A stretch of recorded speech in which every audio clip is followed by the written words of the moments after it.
Action news کے ساتھ میں ہوں اشما وقاص۔ سب سے پہلے ہیڈ لائنز۔ خیبر پختونخوا کے 17 اضلاع میں بلدیاتی انتخابات، 24 چیئرمین اور JUIF 12 چیئرمین اور 2 میئر کی نشستوں کا غیر حتمی اور غیر سرکاری نتیجہ آ گیا۔ JUIF 20 چیئرمین اور 1 میئر کی نشستیں جیت کر آگے۔ تحریک انصاف نے چیئرمین کی 10 نشستیں جیتی، میئر کا کوئی امیدوار کامیاب نہ ہوا۔ چیئرمین کی 5 نشستوں پر آزاد امیدوار جیت گئے۔ ANP چیئرمین کی 4 اور میئر کی 1 نشست لے اڑی۔ چیئرمین کی 2 نشستوں پر نون لیگ اور 1 پر جماعت اسلامی کامیاب۔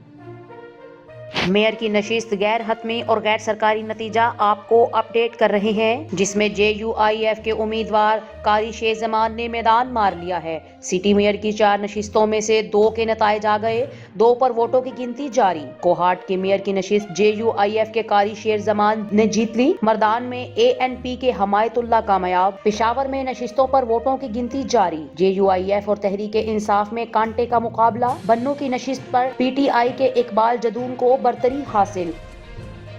الیکشنز ہوئے ہیں، اس میں پاکستان تحریک انصاف کی جگر آپ پورے ووٹس دیکھ لیں، الحمدللہ ہماری پرفارمنس ابھی نتائج آ بھی رہے ہیں، اور 10-12 تو انشاءاللہ ہماری ہے ہی ہیں، جو کہ برا نتیجہ نہیں ہے، بہت اچھا ہے، باوجود اس کے کافی مشکلات ہیں اس وقت۔ بلدیاتی الیکشن میں PTI کی کارکردگی بری نہیں، تحریک انصاف کا مقابلہ تحریک انصاف سے ہی تھا۔ کچھ جگہوں پر اپوزیشن کو کامیابی ملی، ہر جگہ نہیں۔ وفاقی وزیر شبلی فراز کا دعویٰ، کہا عوام کو مہنگائی کے متعلق شکایات تھیں، آئندہ الیکشن سے متعلق حکمت عملی تبدیل ہوگی۔ شوکت یوسفزئی بولے، کئی جگہ پر اچھے امیدوار بھی کھڑے کیے، وہ بھی نہ جیت سکے۔ بلدیاتی الیکشن میں ہار کی بڑی وجہ مہنگائی ہے، وزیر اعظم کو مہنگائی کا احساس ہے، 2-3 مہینوں میں مہنگائی کم کرنے کی کوشش کریں گے۔ پہلی بار تحصیل کی سطح پر براہ راست ووٹوں سے منتخب نمائندوں کو اختیارات منتقل ہو رہے ہیں۔ دوسرا، حکومت نے پہلی بار صاف اور غیر جانبدارانہ انتخابات کروائے۔ وزیر اطلاعات فواد چودھری کا ٹویٹ میں کہا، عمران خان اپنے سیاسی مفادات کو پسِ پشت ڈال کر ملک اور لوگوں کے لیے سوچتے ہیں، ورنہ کتنا آسان ہے وزیر اعلیٰ کی صورت میں ایک ڈکٹیٹر رکھو اور کام چلاؤ، جو PP اور نون لیگ کی روایت ہے۔ سندھ کے لوگ آج بھی اسی رویے کا شکار ہیں۔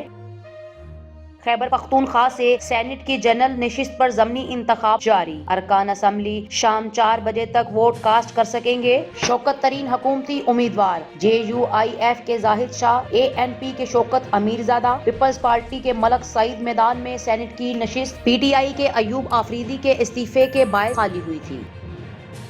پشاور میں جیت کی خوشی میں حامیوں کی فائرنگ، جنرل کونسلر کی سیٹ پر کامیاب ہونے والا امیدوار جاں بحق۔ طاق میں پولنگ اسٹیشن کے قریب سے پولیس اہلکار کی لاش ملی، رات میں امیدواروں کے حامیوں نے فائرنگ کی تھی۔ لکی مروت کی دولت خیل پولنگ اسٹیشن پر رات گئے مشتعل افراد نے ہلہ بول دیا، عملے کو یرغمال بنا کر ووٹ پھاڑ ڈالے، بلیٹ باکس سے فٹ بال کھیلتے رہے۔ پشاور میں پولیس اور CTD کا مشترکہ آپریشن، دہشت گردوں کی پولیس پر فائرنگ، CTD اور پولیس کی جوابی فائرنگ سے 3 دہشت گرد ہلاک ہو گئے۔ پولیس کا کہنا ہے کہ ہلاک دہشت گرد ٹارگٹ کلنگ اور دیگر سنگین مقدمات میں مطلوب تھے۔ آپریشن کے دوران جدید خودکار اسلحہ اور مختلف دستاویزات برآمد۔ آپ کو پرائم منسٹر کے تسمے نظر آتے ہیں، وہ کپڑے نظر نہیں آتے جو انڈیا سے خریدے گئے، جو یہاں 15-20 دن جو تماشا لگایا گیا پاکستان میں، جو اربوں روپے ایک شادی کے اوپر خرچ کیے گئے۔ عمران خان کی ہر چیز اپنی ہے، کوئی ATM نہیں۔ آپ نے عدالت میں لکھ کر دیا، قطری میں آپ کے ATM ہیں۔ آپ کو وزیر اعظم کے تسمے نظر آتے ہیں، بھارت سے خریدے ہوئے کپڑے نہیں۔ شہباز گل کا مریم اورنگزیب کو جواب، کہا عمران خان کے بوٹ کے تسموں نے احتساب کا پھندا ڈال دیا، جس سے آپ کو سانس نہیں آ رہی۔ دوزخ میں الیکشن ہو تو نون لیگ بھاری اکثریت سے کامیاب ہوگی، ان کے تمام جان پہچان والے وہی بیٹھے ہیں۔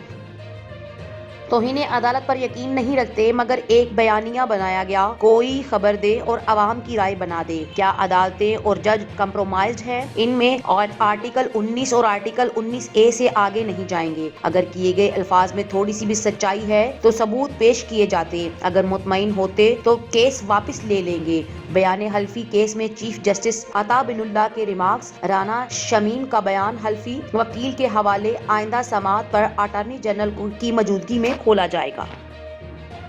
امریکہ کو اپنے فیصلے پر نظر ثانی کرنا چاہیے. مسئلہ طالبان کا نہیں 38 ملین افغان عوام کا ہے جو بھوک اور قحط کا سامنا کر رہے ہیں. وزیر خارجہ شاہ محمود قریشی کہتے ہیں افغانستان کے لیے ٹرسٹ فنڈ کے قیام میں کامیاب ہو گئے تو تنخواہ دینے کے پیسے ہوں گے تو سکولز بھی چلیں گے. OIC وزرائے خارجہ کونسل اجلاس میں شرکت کے لیے آنے والے وفود کی واپسی جاری. OIC کے سیکرٹری جنرل انڈونیشیا، اردن، کرغزستان، قازقستان، بنگلہ دیش کے وفود روانہ. وزرائے مملکت حبیب اور علی محمد خان نے مہمانوں کو رخصت کیا.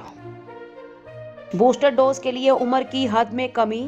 30 سال سے زائد عمر افراد 1 جنوری سے من پسند بوسٹر ڈوز لگوا سکیں گے. NCOC کا ویکسینیشن سے متعلق سخت اقدامات پر اتفاق. صوبوں کو نئے اہداف کے حصول کے لیے مؤثر اقدامات کی ہدایت. ملک کے 58% آبادی ویکسینیشن مکمل ہو چکی ہے. 14 کروڑ 15 لاکھ سے زائد آبادی کی ویکسینیشن کی گئی.